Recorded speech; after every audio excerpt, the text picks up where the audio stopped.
Part 3 on the most insane diamond robbery of all time. So the monster, the king of keys, the genius, and Notarbartolo's friend Speedy all gather the day of the heist. I feel like that's like a beginning of a joke. Even though Speedy is Notarbartolo's lifelong friend, the rest of the team is not happy about him being on the job. Speedy is known for having really bad anxiety and breaking down towards the end of a job.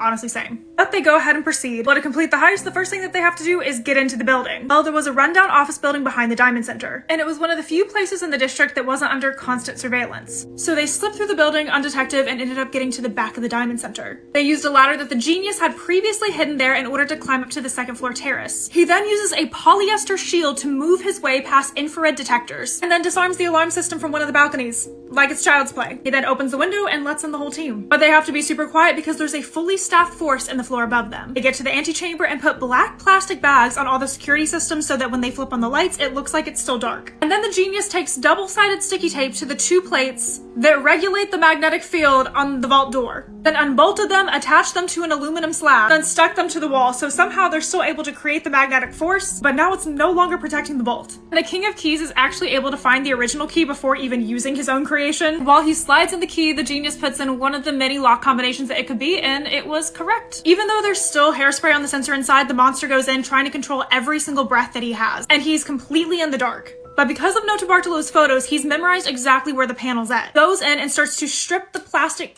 coating from the wires. Strain of working above his head is starting to make him sweat, which is not good for the body heat monitor. They were thinking that the hairspray could only hold them for maybe 5 minutes max. Eventually, once the wires were exposed, he took a pre-cut piece of wire, used it to reroute the incoming electrical poles. Essentially, that room was now cut off to the outside world. And even though this was extremely impressive, you'll never guess how they got caught.